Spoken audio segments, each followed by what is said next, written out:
Hey guys, and welcome to the Working Money channel. So we got the Fear and Greed Index up right now, and as you guys can see, we are now in extreme fear for Bitcoin at 21. Yesterday we were neutral, 47. Last week we saw ourselves in a little bit of fear, but last month we saw greed. So you guys can see how this slides down as soon as the price of Bitcoin slides down. And so, should you be buying Bitcoin right now? Should you be buying other cryptocurrencies right now? Well, I mean, that's going to be a personal decision based on a lot of factors, including if you've been in this cryptocurrency space for only a short period of time versus a long period of time, how much money you want to allocate to your portfolio. Of course, on this channel, I do not give financial advice. This is your hard-earned money, so you should be doing what you want with your money. I can tell you though right now, if I put a Fibonacci here on the Bitcoin chart, we are still hugging the 0.702, so nowhere near an indication that Bitcoin price is going to collapse to the downside and that we are in a bear market. I've said in the past that, even if we hit this former level of support, resistance right up here, we saw that level back in September, that we would still be safe, and that would be a Bitcoin trading at about 52,700. And to be honest, even if this came down in and around here, the 0.5 on the chart, that would be a little scary. I would not want to see that happen. I mean, I'm going to be honest with you guys. It would reach this former level, though, of support here, right? It would come down to that Fibonacci level, and so long as we rebounded out of that with strong conviction, I would also not see that to be a problem. Of course, the whole trick is to make higher lows, not lower lows, because as soon as we get down past this, we are in trouble. We are still a far ways away from that, and many people do believe that we are still in a bull run. Many analysts suggesting that we are going to see one last push for Bitcoin. That is what's going to help altcoins. That'll be the final hurrah, and we will all capitalize on our crypto gains. Now, looking at XRP, same kind of story. Some people are worried about this, but ultimately, guys, XRP is just following the rest of the crypto market. In yesterday's video, I brought up here. I'll bring it up again real quick. In yesterday's video, I brought this up, the coin market cap, and you can see here the entire market is just kind of feeding off itself. Now everything is up roughly a percentage, 2, 3, 4, 5%, give or take. The other day we saw a huge red day. Well, huge is all relative. We saw 10 to 15% losses in the crypto space. Many would suggest that that is not big at all, considering we are in a bull market. We are really looking for the gains right now, and so we are seeing more of the same. So XRP up 0.38% in the last 24 hours. So we're seeing more of the same, guys. The other day, I also reported on Kevin OLeary speculating if he could possibly have an XRP position. Well, this was brought to my attention by James Rule XRP. It looks as though he is not interested in what CNBC is reporting as being a crypto cowboy. Now, to put things into context, what that means, I'll read you guys a quote down here. He says, "I have zero interest in investing in litigation against the SEC. That is a very bad idea," he said in a discussion around the U.S. regulator's case with fintech company Ripple. So he was talking about this in the context of Ripple. The SEC's case against Ripple is centered on its concerns about the fintech firm's ties to XRP, the world's 7th biggest cryptocurrency. The SEC alleged that Ripple and its executives sold $1.3 billion worth of the tokens in an unregistered securities offering, as we know. So OLeary went on to say, "I have no interest in being a crypto cowboy and getting anybody unhappy with me because I have so many assets in the real world that I've invested in already that I have to be compliant," he said. So what is that code for? He is worth a lot of money. He is not going to be a crypto cowboy, as he puts it, even though he may see benefits to investing in something. He's just not going to take the risk because he's got a lot to lose. And so at this moment in time, I think we can safely say Kevin OLeary not invested in XRP. However, that might change once we finally see a verdict. And I would not be surprised if Kevin OLeary did change his tune. Let's just pay attention for a second to all these whale alerts that are coming out. XRP Crypto Wolf posting a few of these. A whale alert, 20 million XRP was transferred from an unknown wallet to Bitstamp. Another one here, whales are buying XRP while retail is crying. 25 million XRP transferred from BitThumb to an unknown wallet. Here's another one, XRP Whale. roughly 125 million XRP was transferred from Nexo to an unknown wallet. So we are seeing large quantities of XRP moving over the chain. And so, I would not be surprised. Whales are buying XRP. Well, retail is crying about XRP. Again, we are seeing an XRP price just under $1. But again, guys, XRP is moving in tandem with the rest of the market. We have to remember this. All coins are down a little bit. Well, now they're up a little bit today, but the other day they were down a little bit. Let's all not forget that 85-cent level. Okay, there's a Fibonacci. Actually, I'm going to zoom out and just to give you guys the broader picture. When in doubt, zoom out. I did a video talking about XRP getting under $1 the other day in more detail, and I'll link that up here if you guys didn't catch it. It was just from yesterday. So take a look at this, guys. XRP wide range outlook, throwing a Fibonacci on the entire trend from the top of the bull run in 2017 down to the trough of the bear market in early 2020. And so XRP, as you guys can see, has not even gone past the 0.5. So this is as high as we've seen it go, not even being able to get up to the 1, whereas other cryptocurrencies have surpassed their all-time highs. XRP has spent a lot of time under the 0.236. That was negative bearish territory, I think we can all agree. But guys, right now, XRP above the 0.236. And so the level that I think a lot of us should be paying attention to, if you are an XRP holder, let me just zoom in here so I can get a good view of this. Right in and around here, the 0.236. Okay, we found great support down and around there back in September. We did come up to that next level. Now we're coming back down. So guys, this is the level to be paying attention to. And what's that price point here? Let me just put a price label on that level there. It's roughly 85 cents, 85, 86 cents, give or take. So this is the level we should be paying attention to. Zooming back out on the chart, right? We can see that that level also matches with old resistance from way back in 2018 right over here. And it's looking as though whales are not too concerned about XRP price, considering we are seeing large quantities move from exchanges to unknown wallets. All something to be paying attention to. Another thing I wanted to mention, guys, this from BondCrypt XRP, SEC, just to inform you, we, the XRP community, are going nowhere. You will have to bear with us for as long as it takes. And so he is retweeting out this screen grab here, posted by Bittrue to a Bittrue user. Now, if you guys are not using the Bittrue exchange, it is a good option for altcoins. If you guys are interested, it does support a lot of XRP pairings. And so I have been using Bittrue over the last few months now. I do have an affiliate link in the description if you guys want to sign up for a Bittrue account. You can use it if you want. You don't have to use it. Here's what Bittrue had to say. In the past week, we've seen a huge increase in our customers' interest towards XRP, so we wanted to share a few interesting pieces of data with you. And so here's the notional value of open interest for XRP just over the last several weeks now, starting at the end of October going up until today. You can see that interest has grown. Right now in our futures service, Bittrue users are holding over 150 million USDT of XRP, and our data shows that 93% of users are long on the asset. Check the graph below. So 93%, guys, of their users long on XRP. As a result of all this increased interest, XRP to USDT pairings will soon become the #1 biggest trading pair in futures. If you're holding this asset or planning to soon, please pay attention to the risks and properly manage your assets. And so here's the long-short ratio, just to give you guys some more context with regards to that. So Bittrue even coming out and suggesting 93% of their users long on XRP, guys. That is another good sign. Along with all this XRP, and I'm not talking retail buyers here. Let me remind you, 125 million XRP moved in this whale alert, 25 million in this one, and 20 million on that one. Also, we've got Michael at Val5 Links. El Salvador is also noticing the dip and buying again. So a few key takeaways here. El Salvadorian President Nayib Bukele revealed that the country purchased 100 Bitcoin worth roughly $5.4 million today. The purchase brings the country's total holdings to about 1,220 BTC, or roughly $66 million at current prices. While El Salvador has many plans for Bitcoin, it has also attracted backlash from international finance leaders. But Nayib Bukele doubling down on this and wants to start up his Bitcoin city around that volcano that he's been talking about. Sounds like the country is doing quite well. I mean, there have been protests in El Salvador from what I understand.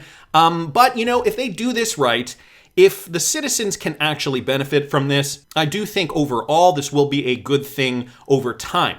Maybe not in the short term. Of course, there are going to be teething pains, but overall, this country, it's going to be an interesting experiment. I mean, I'm curious to see how this is going to look at the, in the next bull market. If we do see the market go down and then go back up again, how El Salvador is going to fare. I mean, they have put in a lot of money, a lot of investments in creating this Bitcoin-centric nation, so it's going to be interesting. But anyway, to the point of the article here, El Salvador has now bought the dip, so they are banking on a higher Bitcoin price. I got another one here, guys, from Michael at Val5Links. I'm very positive about crypto. It is fundamentally based on cryptography and will be the mainstream technology in a few years, like the internet. Now, this is coming from the Paytm founder. Crypto is here to stay and will become mainstream in 5 years. The interesting thing about this, Paytm is a Ripple partner. The founder of Paytm, a major digital partner in India, says he's very positive about crypto, noting that cryptocurrency is here to stay. He expects it to become mainstream in a few years. So this is Vijay Shekhar Sharma, the founder of Paytm, said at a virtual conference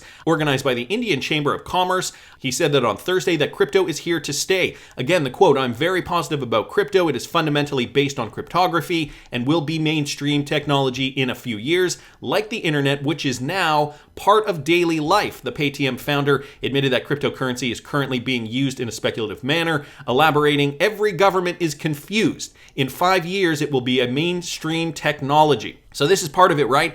Every government is confused. Governments around the world are just kind of stepping into this right now. I mean, Ripple for years has been saying, hey, look, let us help you understand this. And everybody was like, the system kind of works as it is. We're not terribly interested in what you're selling. Fast forward to today, and everything is going to be running on the blockchain. A lot of financial services, fintechs, these types of organizations have to jump on board. Otherwise, they will be left in the dust. Just to continue here, Sharma believes that people will realize how the world would be without crypto. However, he stressed that crypto will not replace sovereign currencies like the Indian rupee. The Paytm founder also said that once his company's revenue crosses $1 billion, Paytm will be launched in developed countries. Now, Paytm is a JV with a Japanese entity, is running in Japan's largest payment system. Later, we will go without a partner, he shared. Earlier this month, Paytm Chief Financial Officer Mathur Diora indicated that his company is open to offering Bitcoin services if crypto assets become legal in India. And so in India, there are some issues with regards to that. Nevertheless, Paytm partnered with Ripple, and this is what they are now saying. Interesting news. Wanted to thank Michael for that. Also, another one from Michael bringing this up, guys. This is happening in the United States. A group of 5 Democratic senators have reportedly rejected President Joe Biden's nominee, Saul Amarova, to head the office of the Comptroller of the Currency. Thank goodness. Let me read you guys this. If you don't know who she is, if you don't know what she stands for, I've done a couple of videos on this. She is essentially a Marxist, a communist sympathizer, and if you want to know more, like I said, I'll link a video that I did up here in the top right-hand corner. But just to give you guys a taste, a group of 5 Democratic senators have reportedly rejected the nomination. Amarova's nomination as a bank regulator was initially opposed by 3 members of the Senate Banking Committee, Senators John Tester, Mark Warner, and Kristen Sinema. On a phone call with the panel, Chairman Senator Sherrod Brown, as reported by Axios, the opposition was further supported by Senators John Hickenlooper and Mark Kelly. So Omarova is known for anti-crypto sentiments, who has previously worked as special advisor for regulatory policy to the Undersecretary Domestic Finance. As a result of the opposition from 5 Democrats and all Republicans, the House nominee requires every other Democratic candidate to vote for her appointment. And with regards to cryptocurrency, senators questioned Omarova regarding her nomination on November 18th, including Senator John Ossoff of Georgia, who had specific questions for Omarova about cryptocurrency. Her comments recognized some of the utility that crypto brings to financial markets, but she focused on the potential for cryptocurrency to undermine the US dollar, aspects of which the comptroller of the currency is charged with regulating. So some interesting updates there with regards to Omarova. Hopefully she will not be the final choice for the OCC. And if you want to know, again, more about who she is, what she stands for, I did 2 videos on her. I linked one just a minute ago, and I'll link the second one up here right now. Okay. More news, guys. DJ Peter Vass posted this from Ripple's David Schwartz. We talked a little bit about the negative UNL and how this upgrade is, as David puts it, is awesome news. Ripple has upgraded its XRP ledger with negative UNL amendments, which provides resilience for the network when multiple validators are offline. The blockchain's specialist chief technology officer, David Schwartz, turned to Twitter to celebrate. This is awesome news, he said. This change reduces the ledger's vulnerability to halting without any sacrifice in decentralization. Now listen to what this is about. The negative UNL is a feature on the XRP Ledger Consensus Protocol that improves aliveness, the network's ability to make forward progress during a partial outage. According to XRP.org, using the negative UNL, servers adjusts their effective UNLs based on which validators are currently online and operational so that a new ledger version can be declared validated even if several trusted validators are offline.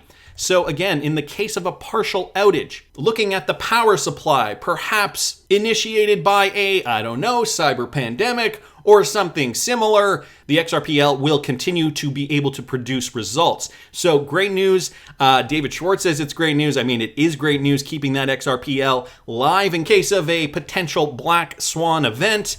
We can still make transactions on the XRPL. It's going to be great because we know if the world, even without power or with a partial power outage, can still run on Ripple, XRP, more value will be derived from that cryptocurrency, which means more demand and price will go up. So I know I talked about UNLs, negative UNLs in a previous video, but here's just an update from David Schwartz. Wanted to thank DJ Peter Vass for posting that. And Tag XRP here noticed something interesting. Overall, we have observed that in the first 2 years of life of Ethereum, there have been a multitude of experiments to implement Ponzi schemes as smart contracts. So this was discovered by this organization here. It looks like an Italian group. They did a paper on this, dissecting Ponzi schemes on Ethereum, identification, analysis, and impact.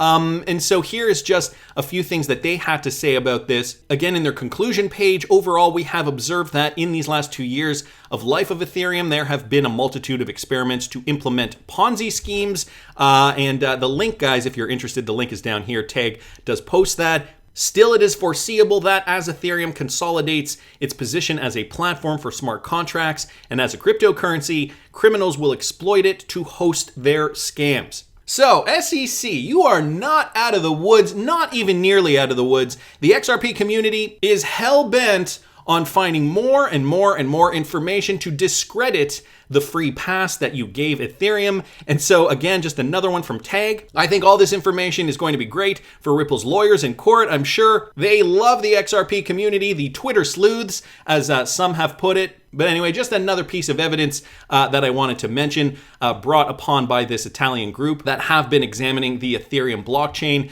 And so, as per Stefan Hubert, I also wanted to bring this up too. This has to do with Moneygram. Now, guys, remember, Ripple did have a partnership with Moneygram. They started that partnership in June, I believe. I believe it was announced in June of 2019. Then eventually that partnership got dissolved, if you guys remember, once the SEC lawsuit was announced. Well, Stefan Hubert noticed something interesting. According to Moneygram's quarterly report, the company made around $2.4 million in profit by September 30th, 2021 on their XRP holdings, which would mean that the company still holds around 3 million XRP even after the end of their partnership with Ripple.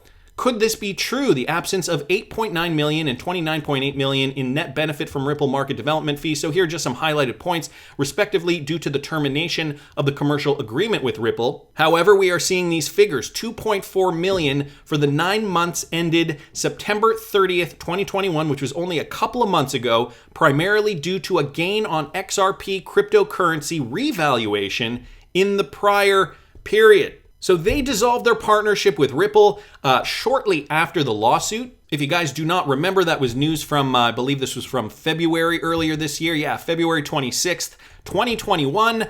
Moneygram's decision to halt Ripple partnership leaves CFO with earnings hole. So the beginning of 2021, yet as of September, it looks like they have continued to make gains on their XRP holdings, guys. This all, and this isn't even the funniest part, this all despite the fact that they have now confirmed a partnership with Stellar, which is in effect a Ripple competitor. For those of you guys who did not know, back last month, October 6th, 2021, Moneygram announces innovative partnership with the Stellar Development Foundation to utilize blockchain technology. Partnership will also revolutionize settlement flows by facilitating near-instant settlement using USDC. That stablecoin there, so I don't know if they're also going to be transferring using XLM. Nevertheless, they have engaged in this partnership with Stellar, and that was announced last month after halting their partnership with Ripple back in February.